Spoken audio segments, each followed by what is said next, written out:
নমস্কার বন্ধুরা, আজকের এই গল্পে আপনাদের স্বাগতম। আমার নাম বিরাট এবং আমি গুজরাটের বাসিন্দা। এই গল্পটি আমার এবং আমার মায়ের, যা একটি সত্য ঘটনার উপর ভিত্তি করে। আমি আপনাদের সামনে এটি বলতে চাই যে কিভাবে আমি আমার মাকে প্রস্তুত করেছিলাম যখন তার ইচ্ছা ছিল না।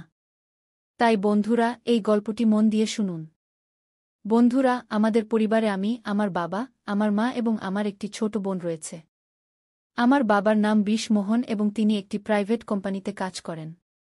আমার মায়ের নাম শালিনী, তিনি একজন গৃহিণী। আমার ছোট বোনের নাম অনুষ্কা এবং সে হাই স্কুলে পড়ে। আমার নাম তো আপনারা জানেনই। তাহলে চলুন আজ এগিয়ে যাই। মা বাবার প্রেমের বিয়ে হয়েছিল এবং তারা দুজনেই বেশ শিক্ষিত। তাই আমাদের বাড়ির পরিবেশ বেশ খোলামেলা এবং আধুনিক।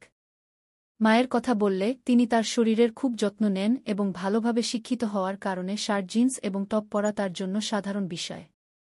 মা তার ফিটনেসের যত্ন নেওয়ার কারণে বেশ আকর্ষণীয় এবং সুন্দর দেখায়। আমি বাড়িতে তার একমাত্র ছেলে, তাই আমাকে সবসময় অনেক ভালোবাসা মেলে এবং বাবা মা কখনই আমাকে রাগান্বিত করেন না। যখনই সময় মেলে আমরা চারজন মিলে খোলামেলা কথা বলি। তাহলে এই গল্পটি শুরু হয় যখন আমি কলেজে ছিলাম। আমার পরীক্ষা শেষ হয়ে গিয়েছিল এবং গ্রীষ্মের ছুটি চলছিল। সেই সময় আমার বোনও ছুটিতে ছিল। যেহেতু আমি কখনই দাদু-দাদির বাড়ি যাইনি, তাই আমি ছুটি বাড়িতেই কাটানোর সিদ্ধান্ত নিয়েছিলাম। যদিও আমার বোন নানির বাড়ি যাওয়ার জন্য জিদ করতে শুরু করেছিল, তাই বাবা তাকে নানির বাড়ি রেখে এসেছিলেন। আমার জন্য বাড়িতে ছুটি কাটাতে কোনো সমস্যা ছিল না, কারণ আমি বাড়িতে ল্যাপটপে গেম খেলতাম এবং মোবাইলের সময় কাটাতাম। একদিন আমি ল্যাপটপে গেম খেলছিলাম এবং সেই সময় বাড়ির কাজের মেয়ে ছুটিতে গিয়েছিল, তাই মাকেই সব কাজ করতে হচ্ছিল। বাবা সকালে অফিস চলে গিয়েছিলেন এবং মা বাড়ির কাজ সামলাচ্ছিলেন। তিনি সেই দিন রাজস্থানী পোশাক পরেছিলেন এবং যেহেতু তিনি বাড়িতেই ছিলেন, তাই তিনি দুপুরটা নেননি। এই সময় মা আমার ঘরে এসে ঝাড়ু দিতে শুরু করলেন। আমি বিছানায় বসে গেম খেলছিলাম। যেই মা ঘরে এলেন এবং ঝাড়ু দিতে শুরু করলেন, আমি তার দিকে মনোযোগ দিতে শুরু করলাম, কারণ তিনি দুপুরটা নেননি। কিছু জিনিস স্পষ্ট দেখা যাচ্ছিল। হঠাৎ মা আমার দিকে তাকিয়ে বললেন, উঠ, আমাকে বিছানার চাদর ঠিক করতে দাও, তারপর তোমার গেম খেলো। তখন আমি তৎক্ষণাৎ অন্য দিকে তাকানোর ভান করলাম এবং উঠে বাথরুমে চলে গেলাম। বাথরুমে গিয়ে আমি ভাবলাম, কি জানি মা আমাকে দেখে ফেলেছেন কিনা। সেই সময় আমি ভয় পেয়েছিলাম, কিন্তু আমার মনে নানা রকম ভাবনা চলতে শুরু করেছিল। আমি বুঝতে পারছিলাম না যে যা আমি দেখলাম এবং ভাবলাম তা সঠিক ছিল নাকি ভুল। তারপর আমি বেডরুমে ফিরে এসে বসে পড়লাম, কিন্তু এখন আমার মনোযোগ গেম খেলায় লাগছিল না। বিছানার চাদর ঠিক করে মা রান্নাঘরে চলে গিয়েছিলেন, তখন আমি রেহাই পেলাম যে মা কিছু সন্দেহ করেননি। তারপর আমি আমার ল্যাপটপ বন্ধ করে দিলাম এবং মোবাইলের সময় কাটাতে লাগলাম। হঠাৎ আমার কাছে একটি নোটিফিকেশন এলো এবং আমি সেটিতে ক্লিক করলাম। সেখানে আমি অনেক গল্প দেখলাম, যার মধ্যে একটি গল্প ছিল মা এবং ছেলের সম্পর্কে। আমি সেই গল্পটি পড়লাম, যেখানে ছেলে তার মায়ের সাথে কিভাবে আনন্দ উপভোগ করে। সেই গল্প পড়ে আমার মনেও একই রকম কিছু ভাবনা আসতে শুরু করল। তখন আমি বাথরুমে গিয়ে আমার মায়ের সম্পর্কে ভাবতে ভাবতে হাতে কিছু করলাম, তারপর বাইরে এসে দেখলাম যে মা রান্নাঘরে খাবার বানাচ্ছেন। তারপর আমি ফ্রিজ থেকে পানির বোতল নিতে নিতে মায়ের দিকে তাকিয়েছিলাম। তিনি আমার দিকে পিঠ করে দাঁড়িয়েছিলেন এবং আমি তাকে মনোযোগ দিয়ে দেখছিলাম। তার মনোযোগ খাবার বানানোর মধ্যে ছিল, তাই তিনি বুঝতে পারেননি যে আমি তাকে কিভাবে দেখছি। এবং ঠিক তখনই হঠাৎ মা পিছন ফিরে আমার দিকে তাকিয়ে বললেন, কি রে বিরাট, কি হয়েছে? কি দেখছিস? আমি ঘাবড়ে গেলাম এবং অবস্থা সামাল দিতে বললাম, কিছু না মা, আমি দেখছিলাম যে আমার প্রিয় মা কত পরিশ্রম করেন, সকাল থেকে রাত পর্যন্ত। এটি শুনে মা খুব খুশি হলেন এবং তিনি বললেন, হ্যাঁ বেটা, কিছু বছরের মধ্যে তোমারও বউ চলে আসবে আমার সাহায্য করার জন্য। এবং মা হেসে পড়লেন। এতটা বলার পর আমি আমার বেডরুমে চলে গেলাম এবং ভাবলাম যে মা জানেন কি যে আমি তাকেই দেখছিলাম এবং কি ভাবছিলাম। এইভাবে মাকে দেখতে দেখতে কয়েকদিন কেটে গেল এবং তখন আমি ভাবলাম যে শুধু দেখলে কিছু হবে না, কিছু পরিকল্পনা করতে হবে। এমন ভাবতে ভাবতে সন্ধ্যা হয়ে গেল এবং বাবা অফিস থেকে বাড়ি ফিরে এলেন। তিনি বললেন যে অফিসের কাজের জন্য তাকে 1 দিনের জন্য বিদেশ যেতে হবে। কি না পেতে শুনে আমি মনে মনে খুব খুশি হলাম এবং সম্মতিতে মাথা নেড়ে দিলাম। তারপর 3 দিন পর বাবা চলে যাচ্ছিলেন এবং আমি ঠিক করলাম যে যা কিছু করতে হবে এই 1 দিনের মধ্যেই করতে হবে, না হলে আর এমন সুযোগ মিলবে না। পরের দিন মঙ্গলবার ছিল, বাবা চলে যাচ্ছিলেন, তাই একটু শপিং করতে হবে। মা এবং বাবা শপিং করতে বের হতে যাচ্ছিলেন, তখন আমাকে জিজ্ঞাসা করলেন তুমি আসবে? আমি না করে দিলাম এবং বললাম তোমরা যাও, আমি গেম খেলব। তারপর তারা দুজন চলে গেলেন এবং তারা যাওয়ার সাথে সাথেই আমি দরজা লক করে তাদের বেডরুমে গেলাম। আমি আলমারি খুলে দেখলাম যে আমার কোনো আইডিয়া মেলে কিনা, তখনই আমার একটি উপায় মাথায় এল। আমি আরও খুঁজতে লাগলাম এবং মায়ের লিপস্টিক ও বডি স্প্রে পেলাম। খুঁজতে খুঁজতে মায়ের অনেক কাপড় পেলাম, তার মধ্যে একটি ড্রেস পেলাম যা মায়ের ওয়ান পিস ছিল, লাল রঙের। এটি দেখে আমি ভাবলাম মা এই ড্রেসে কেমন দেখাবে। ভাবতে ভাবতে আমি আলমারিতে কাপড় ঠিকঠাক করে রাখলাম, কিন্তু বেডরুমে মায়ের ফটো দেখে আবার কিছু অদ্ভুত অনুভূতি হল। এখন আমি মনে মনে ঠিক করলাম যে মায়ের নামে আর কিছু হবে না, এখন কিছু করতেই হবে, তবেই আমি শান্ত হতে পারব। সবকিছু ঠিকঠাক গুছিয়ে আমি হোল রুমে এসে টিভি দেখতে লাগলাম, তখনই মা এবং বাবা ফিরে এসে বসে গেলেন। এইভাবে সেই দিন কেটে গেল এবং পরের দিন বাবা চলে যাচ্ছিলেন, তাই মা তাড়াতাড়ি উঠে সব কিছু গুছিয়ে দিলেন এবং বাবাকে নাস্তা দিয়ে বাড়ির বাকি কাজে লেগে গেলেন। সকাল ৮টায় বাবা আমাদের বিদায় বলে চলে গেলেন এবং মাও বাড়ির কাজে ব্যস্ত হয়ে গেলেন। বাবার কোম্পানির কাজে বাইরে যাওয়া আমাদের জন্য কোনো নতুন বিষয় ছিল না। মা তাড়াতাড়ি উঠে বাবাকে সামলানোর চেষ্টায় গোসল করতে যাননি। বাবার চলে যাওয়ার পর সকাল ৯:০০ বাজে মাম্মি নাহাতে চলে গেল আর আমি হলে টিভি দেখছিলাম। হঠাৎ মাম্মির আওয়াজ এল, কি বিরাট তোয়ালে দে দৌগু। আমি বাইরেই ভুলে গিয়েছিলাম। আমি তৎক্ষণাৎ তোয়ালে নিয়ে গেলাম। মাম্মি দরজা একটু খুলল আর তোয়ালে নেওয়ার জন্য হাত বাড়াল। যখন মাম্মি তোয়ালের জন্য হাত বাড়াল তখন আমি দেখলাম মাম্মির চুল সম্পূর্ণ ভেজা ছিল, তার হাত থেকে পানি টপকাচ্ছিল আর তার মুখ ও হাতে পানির বিন্দু দেখে মাম্মি আমার কাছে অত্যন্ত সুন্দর লাগল। যখন মাম্মি হাত সামনে করল তখন সে একটু সাইডে সরে গিয়েছিল, তখন আমি তাকে একটু দেখলাম আর তার উপর পানির বিন্দু ছিল। তার হাত যেন আমাকে ভিতরে ডাকছিল, কিন্তু সে চালাক ছিল, তৎক্ষণাৎ ভিতরে সরে গেল এমন লাগছিল। আমি তৎক্ষণাৎ ভিতরে গিয়ে তাকে দাঁড়িয়ে দাঁড়িয়েই আনন্দ দেই। যাই হোক, পাপা বাড়িতে ছিল না, কিন্তু আমি নিজেকে নিয়ন্ত্রণ করলাম আর হলে এসে বসলাম। তারপর ৫ মিনিট পর মাম্মি তোয়ালে জড়িয়ে হলে এল আর টিভির পাশের শীষের সামনে দাঁড়িয়ে হেয়ার ড্রায়ার দিয়ে চুল শুকাতে লাগল। আমি আরও বেশি অস্থির হয়ে গেলাম আর তাকে পেছন থেকে দেখতে লাগলাম। যখন মাম্মি তার চুলে হাত দিয়ে হেয়ার ড্রায়ার দিয়ে চুল শুকাচ্ছিল তার জন্য এই সব নর্মাল ছিল, কিন্তু তার কি জানা ছিল পেছনে সোফায় বসে থাকা ছেলে তাকে আনন্দ দিতে পাগল হয়ে যাচ্ছে আর তাকে পেছন থেকে দেখছে। আমি মনে মনে ভাবলাম আজ থেকেই চেষ্টা করা উচিত। আর আমি সময় নষ্ট না করে বললাম, মাম্মি তুই সবসময় ৫:৫৭ ড্রেসই পরিস বাড়িতে কি? তখন মাম্মি বলল, কেন রে বেটা, এমন কি আছে, আমি যা ভাল লাগে তাই পরি, তোমার কেন মনে হয় অন্য কিছু পরা উচিত? তখন আমি বললাম, কিছু না মাম্মি, কাল যখন তুই জিন্স আর টপ পরেছিলি তখন এমনিতেই বলছিলাম কি? তখন মাম্মি বলল, অরে পাগল, বাড়িতে কে জিন্স আর টপ পরে বাইরে যেতে হলে তো পরবেই নাকি? তারপর আমি বললাম, কি এমন না মাম্মি, যখন তুই শাড়ি আর রাজস্থানী ড্রেস পরিস তখন একটু বয়স্ক লাগে তাই বললাম। তারপর মাম্মি উত্তর দিল, কি এখন যুবক বকর কি করব, যাকে ভালোবেসেছি তার সাথে বিয়ে করেছি, আর এখন তোমার মতো অলস ছেলে আর অনুষ্কার মতো সুন্দর মেয়ে আছে, আর কি চাই? এত বলেই মাম্মি জোরে হেসে উঠল আর বেডরুমে কাপড় পরতে চলে গেল। আমিও হেসে উঠলাম আর টিভি দেখতে লাগলাম। কিছুক্ষণ পর মাম্মি বাইরে এল, কাপড় বদলে দেখে আমার খুশিও হলো আর নারাজগিও হল, কারণ সে আমার কথা মানল। নারাজ এজন্য যে সে আবার সম্পূর্ণ ঢেকে গেল। মাম্মি হলে এল আর বলল, এখন কেমন লাগছে? আমি হতভম্ব হয়ে বললাম, কি বাহ, এখন তুই একদম আমার বয়সের মেয়ে লাগছিস। মাম্মি বলল, অরে বুদ্ধু, তোর আর আমার মধ্যে ১৮ বছরের পার্থক্য আছে, আর আমি কেমন করে তোমার বয়সের লাগতে পারি? এখন আমার কিছু বলতে ইচ্ছা করছিল না, কিন্তু কিছু বলতেই হলো, তাই বললাম, অরে মাম্মি, আমাদের আর তোমার বয়সের পার্থক্য আমরা জানি, কিন্তু বাইরে কে জানে? যদি আমরা দুজনে বাইরে ঘুরতে যাই তবে লোকেরা ভাববে আমরা গার্লফ্রেন্ড বয়ফ্রেন্ড।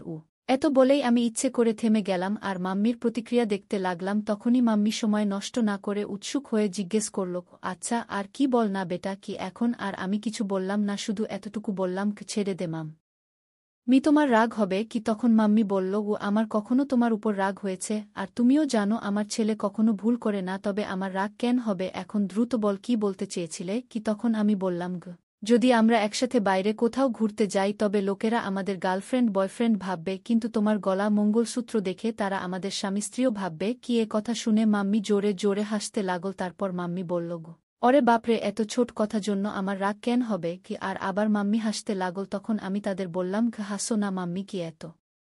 বলেই মাম্মি আমাকে টিটকারি দিতে আবার হাসা শুরু করল আর আমি মাম্মির দিকে দৌড় দিলাম মজা করে মারার জন্য। মাম্মি তখন দৌড়ে কিচেনে চলে গেল আর হাসতেই থাকল। তারপর আমি হলে বসে ভাবতে লাগলাম যে কি চলো, শুরু তো হলো, কিন্তু এখনও অনেক কাজ বাকি, আর তা ঠিক ততটাই কঠিন। মাম্মি খুব সংস্কারবান, আর আমি কখনো তাকে এমন অনুভব করিনি যে সে এমন কিছুর অভাব বোধ করছে। মাম্মি আর পাপার প্রেমের বিয়ে হওয়ায় খুশি তো তাদের আগে থেকেই আছে, প্রয়োজন তো আমার ছিল, আর আমাকে সেই প্রয়োজন যে কোনো অবস্থাতেই পূরণ করতে হবে, তাও মাম্মি দিয়ে কি। তারপর কিছুক শোন পর আমি আবার চেষ্টা শুরু করলাম। মাম্মি কিচেনে কাজ করছিল, আমি সেখানে গেলাম আর বললাম, কি মাম্মি, তোমাকে রোজ রোজ এই কাজ করতে করতে বিরক্ত লাগে না? তখন মাম্মি বলল, না বেটা, যখন আমাদের কাজের বাই আসে তখন আমার আরাম হয়। কি তখন আমি বললাম, গো মা, এখন তো ছুটি শুরু হয়েছে আর আমার খুব বরিয়ত অনুভব করছিলাম। তখন মা বললেন, তাহলে কি করব, কোথায় যাব ঘুরতে? আমরা দুজনেই বাড়িতে আছি। তখন আমি বললাম, হ্যাঁ চলো মা, কিন্তু বাবা আসার পর। তখন মা বললেন, তাহলে এতক্ষণ কি করবে? আমি বললাম, আমার একটা গেম জানা আছে, যদি তোমার কোনো আপত্তি না থাকে তাহলে খেলি বাড়িতে। মা বললেন, আমার ল্যাপটপে গেম খেলতে কোনো আগ্রহ নেই, অন্য কিছু বলো। তখন আমি বললাম, আরে আমার প্রিয় মা, ল্যাপটপে নয়, শুধু এমনি আমরা দুজন খেলব। তখন মা বললেন, আচ্ছা ঠিক আছে, কোনো গেম? আমি বললাম, মা, ট্রুথ অ্যান্ড ডেয়ার। তখন মা বললেন, আচ্ছা সেই গেম, ঠিক আছে খেলি, কিন্তু আগে আমাকে বাড়ির কাজ শেষ করতে দাও, তারপর খেলব। তখন আমি বললাম, ঠিক আছে মা, তখন পর্যন্ত আমি আমার বেডরুমে যাই, যখন তোমার কাজ শেষ হবে তখন বেডরুমে চলে আসবে। এ কথা বলে আমি তাকে পিছন থেকে জড়িয়ে ধরে গালে একটি চুমু দিলাম এবং তারপর বেডরুমে গিয়ে বসে রইলাম। আমি বেডরুমে বসে ভাবতে লাগলাম, মা প্রস্তুত তো হয়ে গেছেন, কিন্তু কি জিজ্ঞাসা করব যাতে তার রাগ না হয় এবং আমার কাজও হয়ে যায়। কিছুক্ষণ পর মা বেডরুমে এলেন এবং আমার সামনে বসে গেলেন। তখন মা বললেন, এখন বলো কি খেলতে হবে? তখন আমি বললাম, মা, তোমাকে তো জানাই ট্রুথ অ্যান্ড ডেয়ার গেম, এখন আমাকে বলো গেমের শুরু তুমি করবে নাকি আমি? তখন মা বললেন, তুমিই শুরু করো। তখন আমি মাকে জিজ্ঞাসা করলাম, তোমাকে ট্রুথ চাই নাকি ডেয়ার? মা বললেন, ট্রুথ। তখন আমি প্রশ্ন করলাম, তোমার বিয়ের আগে কোনো বয়ফ্রেন্ড ছিল? আমার প্রশ্ন শুনে মা বললেন, এ কী ধরনের প্রশ্ন বিরাট? তখন আমি বললাম, এটাই আমার প্রশ্ন, আর তুমিই তো ট্রুথ বেছে নিয়েছ, এখন বলো। তখন মা বললেন, হ্যাঁ আমার বয়ফ্রেন্ড ছিল, এবং সে তোমার বাবাই। এরপর আমি মাকে বললাম, এখন তুমি আমাকে জিজ্ঞাসা করো, আমারও ট্রুথ। তখন মা একটু ভেবে আমাকে প্রশ্ন করলেন। মা বললেন, তোমার কোনো গার্লফ্রেন্ড আছে? তখন আমি হ্যাঁ বলে উত্তর দিলাম এবং বললাম, হ্যাঁ আছে, সে আমার সামনেই বসে আছে। আমার উত্তর শুনে মা একটু রেগে বললেন, আরে বেটা, এমন বলা ভুল, আমি তোমার মা। শুরুতে আমার আত্মবিশ্বাস একটু কমে গেল, কারণ মায়ের এমন গেমে কোনো আগ্রহ ছিল না এবং তিনি সংস্কারমনা ছিলেন। কিন্তু আমি হার মানতে রাজি ছিলাম না। তখনই আমি বললাম, আরে মা, মজাকেই বলেছিলাম, তুমি তাড়াতাড়ি রেগে যাও কেন? তখন মা ভালোবাসার হাসি দিয়ে হেসে উঠলেন এবং মাথা নাড়লেন। এরপর আবার আমি মাকে জিজ্ঞাসা করলাম, এখন তোমাকে কি চাই, ট্রুথ নাকি ডেয়ার? তখন আবার মা ট্রুথ বললেন। তখন আমি তাকে প্রশ্ন করলাম, বিয়ের আগে তুমি কি কখনো আনন্দ নিয়েছ বা কোনো গেম খেলেছ? তখন মা রেগে বললেন, বিরাট, এটা বেশি হয়ে যাচ্ছে, আমার মনে হয় না তোমার এমন প্রশ্ন জিজ্ঞাসা করা উচিত, এখন আমাদের এখানেই রাখা উচিত। তখন আমি বললাম, আরে মা, আমরা ভালো বন্ধু, আর আমার মনে হয় না তুমি আমার কাছ থেকে কিছু লুকিয়ে রাখতে পারবে, যদি তুমি আমাকে ভালোবাসো এবং আমার উপর বিশ্বাস রাখো। তখন মা বললেন, কিন্তু বেটা, তুমি আমার ছেলে, আর এসব কথা ঠিক নয়। তখন আমি তাকে বললাম, মা, তুমি তো অনেক পড়াশোনা করেছ, তবুও তোমার এসব কথা ভুল লাগে। এগুলো সেই সব কথা যা আমাদের ফার্স্ট সায়েন্সে শেখানো হয়। তখন মা বললেন, এগুলো সায়েন্সে শেখানো হয় না বেটা। তখন আমি বললাম, না শেখানো হয়, তাহলে আমাকে এসব বিষয়ে কিছুই জানা উচিত নয়। এরপর মা বললেন, তোমার সব কিছু জানার পূর্ণ অধিকার আছে, কিন্তু মনে রেখো তুমি কাকে জিজ্ঞাসা করছ। তুমি আমাকে, অর্থাৎ তোমার মাকে এসব জিজ্ঞাসা করছ। তখন আমি বললাম, মা, তোমাকেও তো জানা আমার কোনো বন্ধু বা গার্লফ্রেন্ড নেই, তাহলে আমি কাকে জিজ্ঞাসা করব? তুমিই আছ যার সাথে আমি সব কথা বলি। তখন মা একটু খারাপ লাগল, কারণ ছোটবেলা থেকেই আমি বেশি বাইরে যাইনি এবং তাই আমার বেশি বন্ধুও ছিল না। তার বুঝতে অসুবিধা হল না যে আমি মানব না, তাই তিনি কথা বলতে রাজি হলেন। তখন মা বললেন, হ্যাঁ আমরা কয়েকবার এমন করেছি এবং একবার আনন্দ নিয়েছিলাম। তখন আমি বললাম, মা, এত ছোট কথা বলতে এত সময় নিলে? তখন মা বললেন, এখন তো খুশি হয়েছ না? আমি হার মানিনি, কারণ আমি জানতাম, যদি এখন থামি তবে আর কখনো মায়ের সাথে কথা বলতে পারব না। কোনোভাবে মাকে শান্ত করলাম এবং গেম আবার শুরু করলাম। আমি বললাম, ঠিক আছে মা, গালি সঠিক, এখন আমি করব। তখন মা বললেন, হ্যাঁ দ্রুত করো। তখন আমি মায়ের কাছে গেলাম এবং কিছুক্ষণ তাকিয়ে থাকলাম। তারপর আমি যা করা উচিত ছিল না তা করলাম। ধীরে ধীরে মাকে প্রস্তুত করে আমি মজা নেওয়া শুরু করলাম। এখনই কিছুটা নিয়েছিলাম, তখনই মা আমাকে থামানোর চেষ্টা করলেন। তখন আমি অনুভব করলাম যে আমি আমার সীমা অতিক্রম করছি। এই সময় মায়ের চোখে অসন্তোষ এবং চিন্তা স্পষ্টভাবে দেখা যাচ্ছিল। তিনি আমাকে স্নেহে বুঝিয়ে বললেন, বিরাট, এই সব কথা একটি মজাক পর্যন্ত ঠিক আছে, কিন্তু মা-ছেলের সম্পর্কের একটি মর্যাদা আছে, আমাদের তা অতিক্রম করা উচিত নয়। আমি মায়ের কথা গভীরভাবে নিলাম। আমিও বুঝতে পারলাম যে মায়ের মন কষ্ট দেওয়া ভুল ছিল। আমি মায়ের কাছে তাড়াতাড়ি ক্ষমা চাইলাম এবং প্রতিশ্রুতি দিলাম যে এখন থেকে এমন কোনো মজাক করব না যা আমাদের সম্পর্কে দূরত্ব আনবে। মা আমার ক্ষমা গ্রহণ করে আমাকে জড়িয়ে ধরে বললেন, বেটা, আমি সবসময় তোমার বন্ধু থাকব, কিন্তু আমাদের এও মনে রাখতে হবে যে আমাদের সম্পর্কের কিছু সীমা আছে। তখন আমি মাকে বললাম, হ্যাঁ মা, এখন আমি বুঝেছি, আমি আপনাকে কখনো কষ্ট দেব না। এরপর আমরা দুজনেই হেসে আবার সাধারণ কথোপকথন শুরু করলাম।